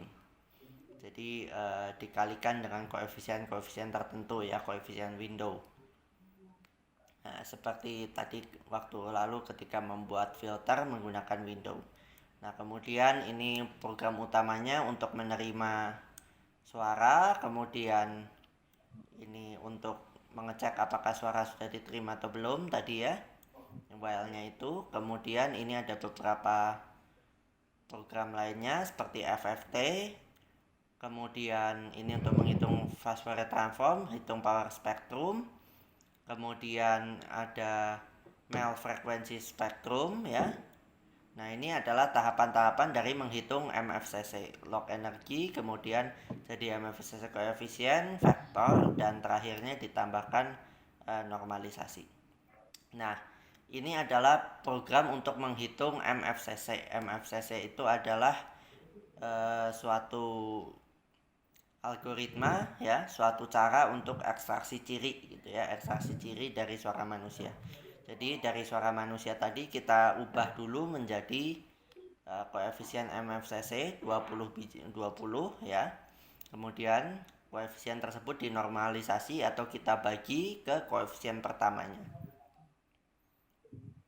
Oke, nah kemudian setelah itu kita save si koefisien MFCC tadi ke dalam suatu file ya, trend_fact.dat. Kita save di situ. Nah, kemudian ini adalah isi dari program-program tadi. Tuh hitung yang tadi ya, vektornya, MFCC-nya, kemudian FFT-nya dan lain-lain. Ini ada program playback. Playback artinya ketika kita putarkan si suara manusia tadi, selain diolah kita juga kasih umpan balik ke pengguna, yaitu berupa suara yang sudah direkam kita putar kembali di speaker. Kemudian di bawah itu adalah program normalisasinya. Oke. Nah, ini adalah program untuk speaker recognition-nya. Sekarang kita akan coba. Pertama kita lakukan training dulu, artinya kita kenalkan dulu sistem terhadap suara manusia yang akan berbicara ya, semuanya database-nya. Nah, database-nya itu adalah suara manusia. Sudah saya rekam, ada 5 orang yang berbeda. Suaranya akan di-play ya ke TMS dari laptop saya menggunakan kabel aux. Nah, ini sudah kita ya, barusan sudah saya play ya. Nah, sekarang kita sedang menunggu pengolahan tadi si koefisien MFCC-nya dan kemudian di save ke DAT tadi ya. Nah, kalau sudah halted ini artinya sudah di save. Nah, coba kita lihat koefisiennya seperti apa. Kita buka folder projectnya ya, project si speaker recognition-nya di bagian train ya, speaker recognition train, kemudian train fact.dat. Nah, ini adalah 20 koefisien MFCC-nya tadi dari orang pertama. Suaranya yang dimasukkan ke TMS, di play melalui laptop yang ada di sebelah saya, bukan di komputer ini ya.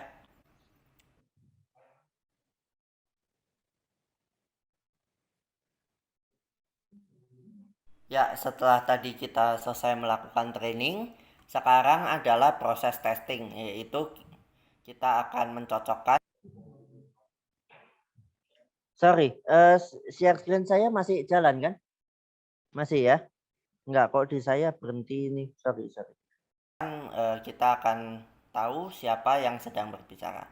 Nah, 5 data yang di bawah ini yang saya blok, ini adalah koefisien MFCC dari 5 suara orang yang berbeda ya. Jadi satu baris itu melambangkan satu orang ya. Koefisiennya 20, orangnya ada 5. Nah, tadi saya sudah lakukan training, tidak saya rekam supaya menghemat waktu ya. Nah, ini programnya masih sama, menerima suara, kemudian hitung MFCC-nya sama, ada normalisasinya. Kemudian ini identifying speaker. Intinya adalah kita mencari jarak Euklidian terkecil antara suara yang dimasukkan ya, yang akan diteskan dengan kelima vektor MFCC yang ada di training tadi. Nah, kalau misalnya terdekat dengan dengan array yang pertama, 20 koefisien vektor yang pertama, maka dia diputuskan sebagai orang pertama. Dan seterusnya ya. Kemudian kita printkan ke nanti std out ya, distance against speakernya berapa, jadi kita tahu juga jarak Euklidiannya tuh berapa antara suara yang di input dengan suara yang ada di database, sehingga kita bisa lihat keputusan yang kita dapatkan itu benar atau salah. Oke. Nah, nanti akan ada di stdout itu, kemudian kita print juga keputusannya adalah siapa identitasnya. Nah, sekarang kita akan coba, kita load dulu programnya tadi, kemudian setelah di load, kita akan play. 0.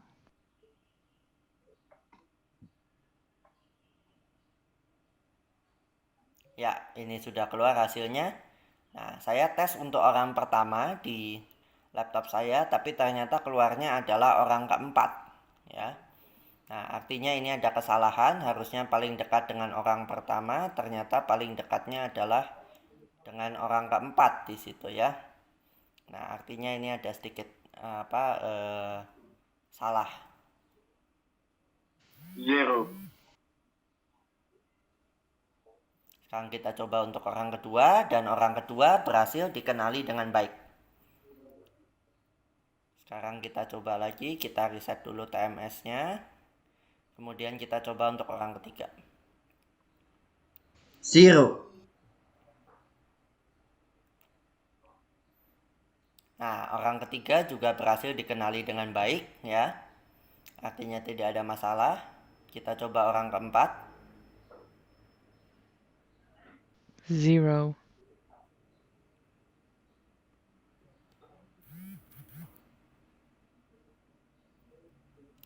Ya, orang keempat pun masih sama. Berhasil dikenali dengan baik juga ya. Terakhir adalah orang kelima. 0.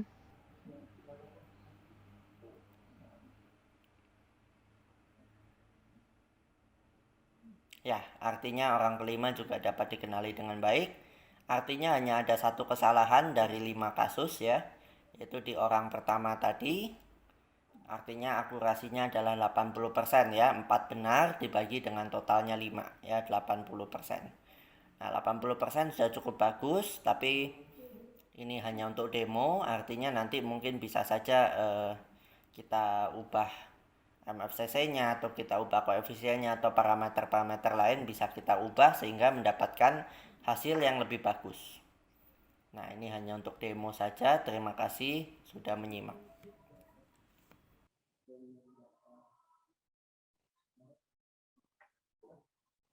Oke, terima kasih untuk semuanya sudah menyaksikan dan mendengarkan materi dari saya. Semoga bermanfaat ya. Sekarang saya akan buka mengenai tanya jawab ya. Silakan, mungkin Yohanes bisa sambil bantu saya ya.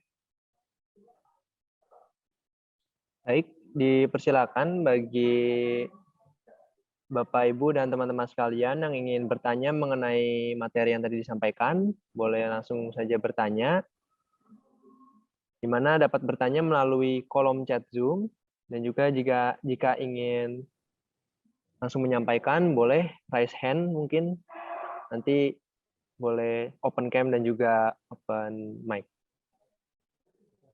Oke, ini ada dari Vincent Utama.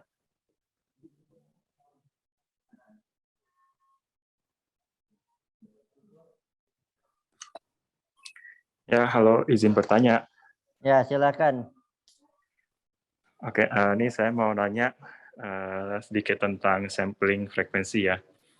Oke. Jadi kita di elektro kan kita sudah pernah belajar tentang yang namanya teori Maniquis yang mengatakan kalau sampling frekuensi itu harus 2 kali dari bandwidth suara yang kita proses gitu. Nah, kalau misalnya sampling rate-nya itu tidak cukup atau tidak memenuhi sampai bandwidth-nya, itu kan pasti akan mengalami crossover kan. Nah, bisa tidak kita mempertahankan kualitas suara, tapi juga tanpa menaikkan sampling rate-nya? Oke, Ya, tanpa menaikkan sampling rate-nya. Oke, jadi gini ya. Kalau kualitas sebetulnya dalam artian kualitas itu apa gitu ya? Artinya gini. Tapi mungkin Vincent bisa menjelaskan terlebih dahulu aja ya. Maksud yang dimaksud dengan kualitas itu apanya gitu.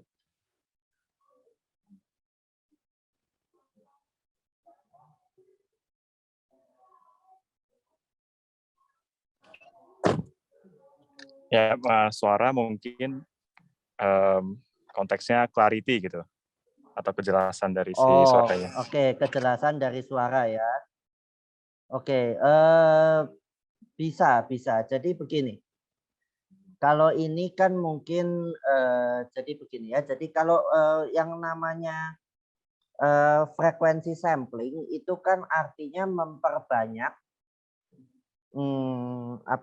memperbanyak sampel yang didapat. Nah, tapi ada lagi itu kan dalam domain waktunya ya. Tapi jangan lupa bahwa sinyal yang namanya sinyal itu dua dimensi kan, ada domain waktunya tapi juga domain amplitudonya yang atas. Nah, waktu modul 1 tadi saya sempat menjelaskan atau menyinggung mengenai yang namanya adalah noise quantization itu tadi ya. Jadi artinya apa? Artinya masih bisa kita menaikkan clarity dari suara itu, yaitu dengan cara kita menaikkan jumlah bit yang kita sampel tiap sampel. Jadi levelnya kita tambahkan gitu ya. Jadi level kuantisasinya itu kita tambahkan, nah sehingga itu bisa membuat dia si sinyal juga lebih mendekati ke analog dan lebih ini ya, lebih lebih jelas.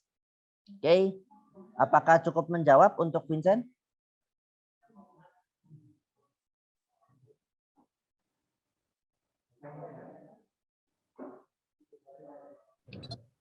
Ya, cukup. Terima kasih, Clarence. Oke, sama-sama Vincent. Kemudian mungkin saya mau jawab yang dari chat dulu ya. Tadi sepertinya sebelum yang ini tadi rasanya waktu saya pemaparan Pak Riko sempat bertanya ya, tadi yang ditampilkan di osiloskop keluaran dari DSP card ya. Oh ya, betul Pak. Jadi yang saya tampilkan di osiloskop itu selalu adalah keluaran dari DSP card ya. Kalau input itu saya atur melalui alat yang di sebelah kiri itu, yaitu sinyal generatornya. Oke, kemudian ini pertanyaan dari siapa? Jeremy Wihardi ya.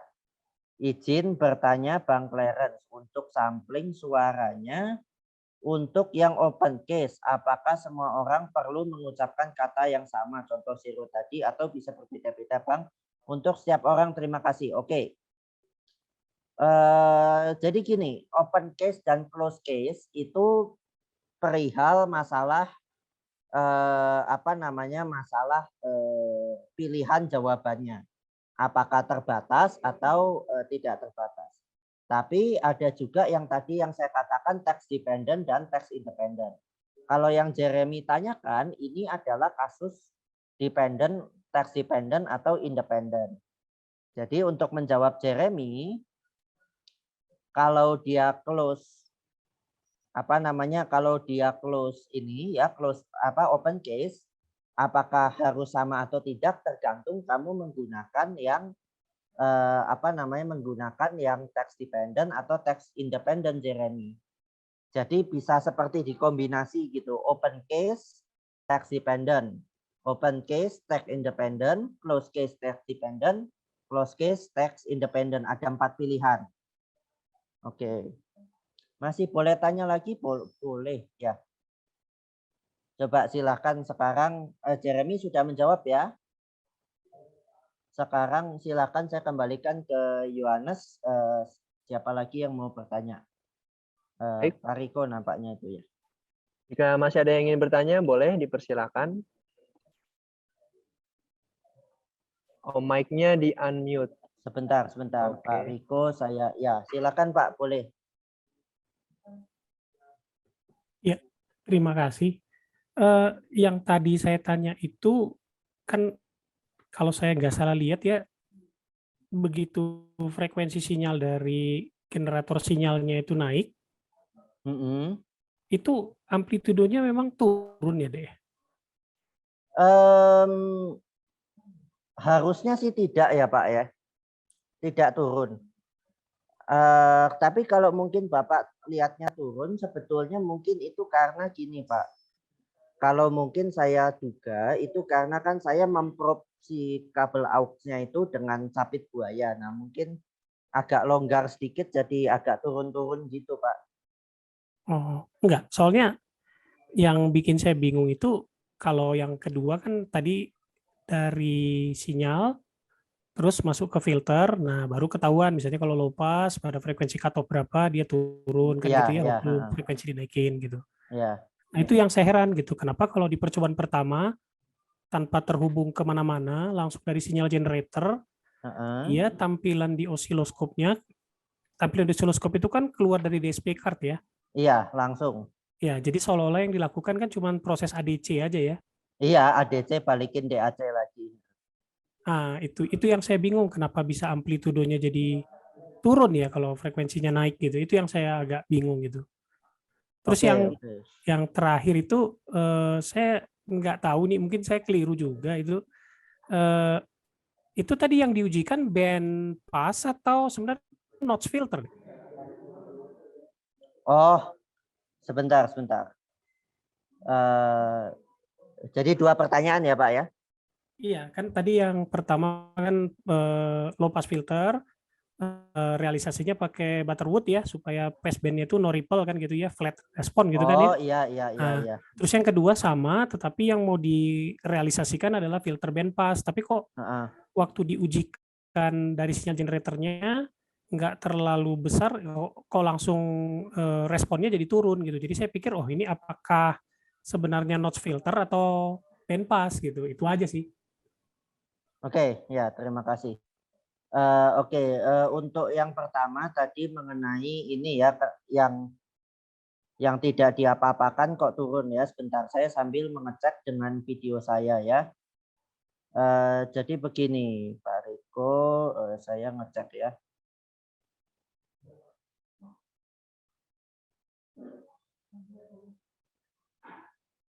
Begini Pak, mungkin Bapak yang Bapak lihat kenapa turun itu waktu itu, yang turun sebetulnya kalau saya lihat itu nggak turun ya Pak. Cuman yang turun itu mungkin ketika frekuensi samplingnya sudah lewat dari 2 kali itu ya dia jadi naik turun gitu. Jadi sebetulnya bukan turun, tapi ketika di zoom out itu sebetulnya dia nggak tersampling dengan baik gitu. Jadi dia besar kecil itu sinyalnya seperti itu.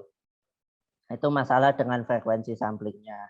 Kemudian tadi kalau ini sih band pass ya, kalau si filternya itu band pass.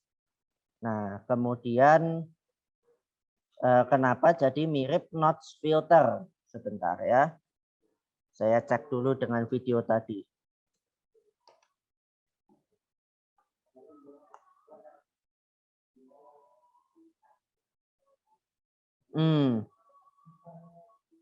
Oke, kalau notch filter itu kan band stop ya sebetulnya ya.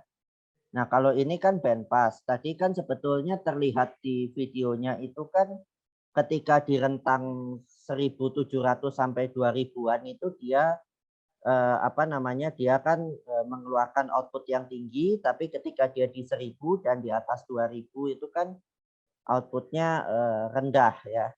Nah, jadi dia kan sebetulnya rendah, kemudian tinggi, kemudian rendah lagi. Nah, itu jadi lebih sebetulnya band pass ya. Begitu kira-kira Pak Riko? Oke. Ya udah, nggak apa-apa deh. Itu aja sih, saya cuman takut saya salah. Sama yang agak penasaran saya terakhir waktu ekstraksi ciri ya. Setelah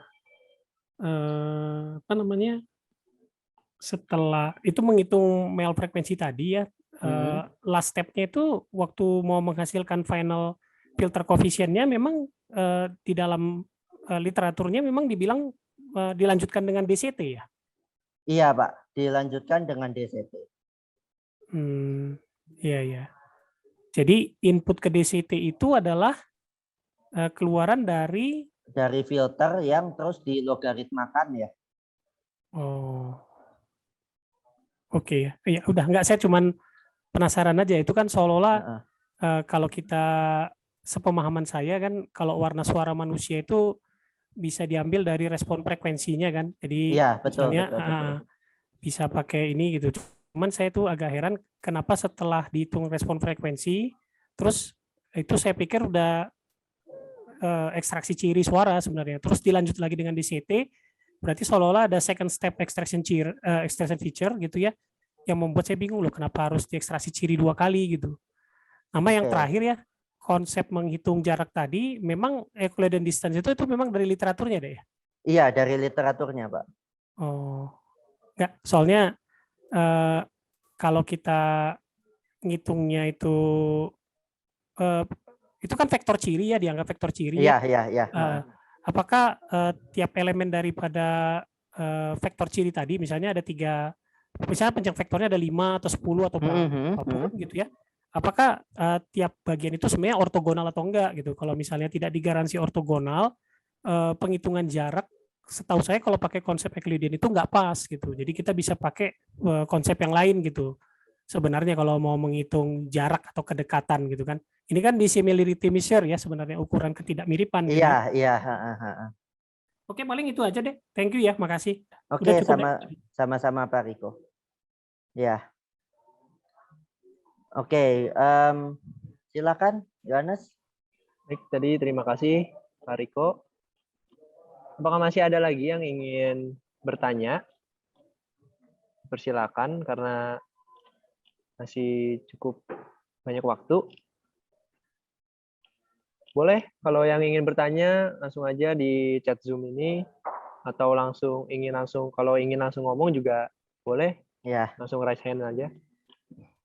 Atau begini, atau mungkin ada dari peserta kita mungkin yang pernah berhubungan atau punya proyek yang berkaitan dengan pengolahan sinyal, mungkin apakah boleh di-sharing, mungkin apa kira-kira timbulkah ide untuk membuat sesuatu dengan DSP card ini misalnya gitu ya. Itu juga boleh gitu selain pertanyaan ya, karena mungkin kita bisa sama-sama sharing kira-kira pemakaian dari DSP card ini bisa seluas apa seperti itu ya. Ya. Mungkin bisa sambil diskusi gitu ya, Bang ya. Boleh ya.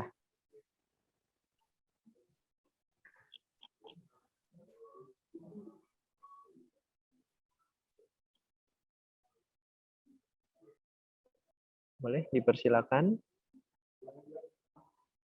Apabila ada yang ingin sharing atau yang bertanya.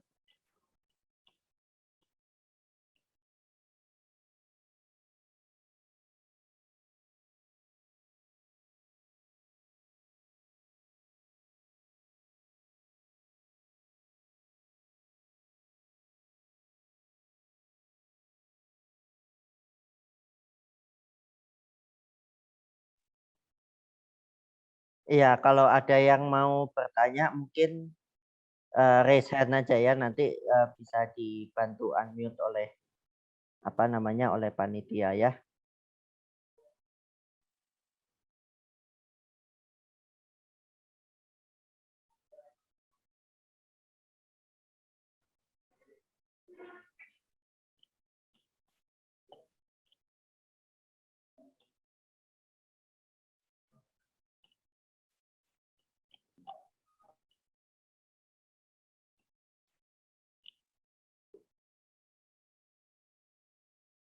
Oh, mungkin dari Pak Riko lagi nih yang ingin bertanya nih, Bang.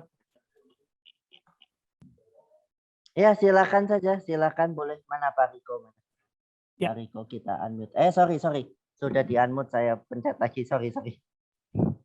Ya, daripada bengong saya tuh nanya aja. Itu Boleh. frekuensi sampling dari card DSP-nya tuh paling top berapa ya, deh? 96 kilo, Pak. 96 kilo ya. Berarti harusnya musik masih bisa ya? Masih bisa. Oke. Kalau mau bikin equalizer musik bisa. Iya. Oke.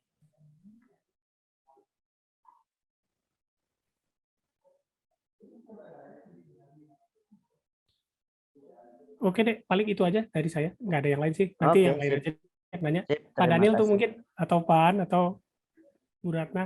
Ada Pak Daniel. Boleh bertanya.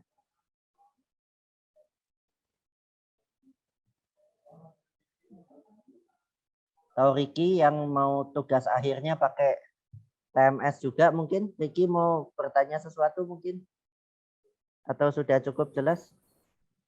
Boleh kok. Ya, kenapa? Jadi kan yang TMS tuh, yang DSP itu kan tadi keluarin outputnya tuh. Jadi Ya. keluarin output dari komputernya itu kan terbaca kok.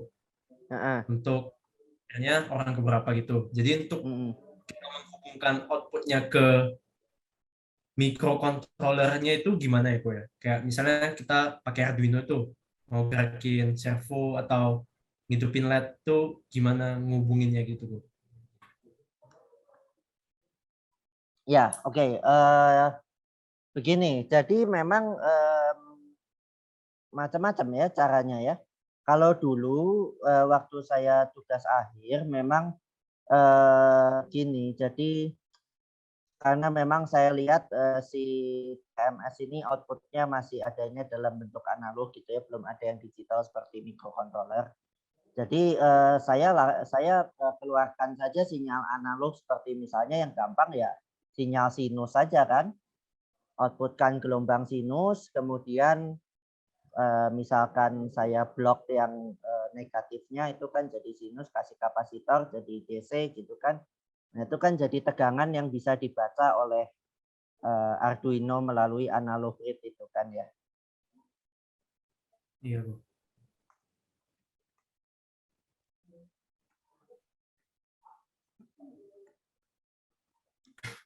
Ya itu saja sih yang bisa saya jawab. Moga-moga membantu ya. Makasih kok. Sama-sama. Pertanyaan lain? Mungkin dari teman-teman lain.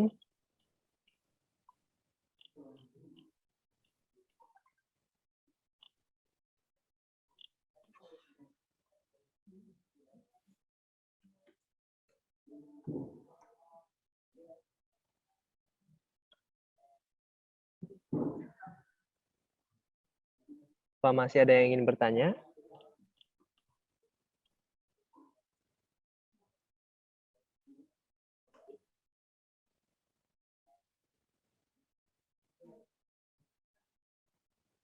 Atau mungkin sudah pada jelas? Atau bagaimana ini?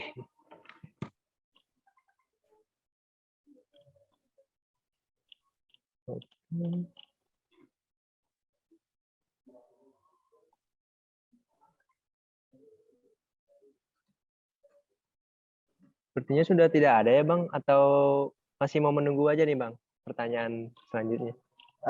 Silakan. Sebetulnya kita masih ada Masih waktunya. ada waktu. Sampai jam berapa nih? Sekarang. Oke, ada referensi untuk pemrograman di KTSP-nya. Oh, ada. Ada. Saya akan tuliskan judul bukunya di kolom chat ya. Ini adalah satu buku isinya proyek-proyek macam-macam tentang DSPK. Ada. Sebentar ya, mana itu? Bentar, saya search di internet aja.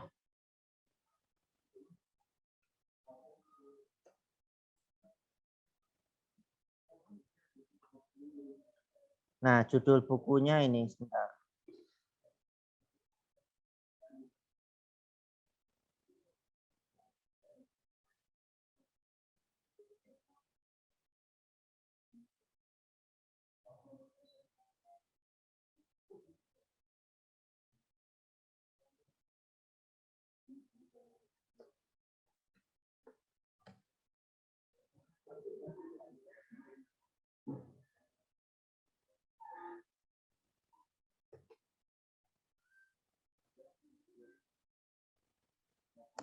Ya, itu saya sudah menulis judul bukunya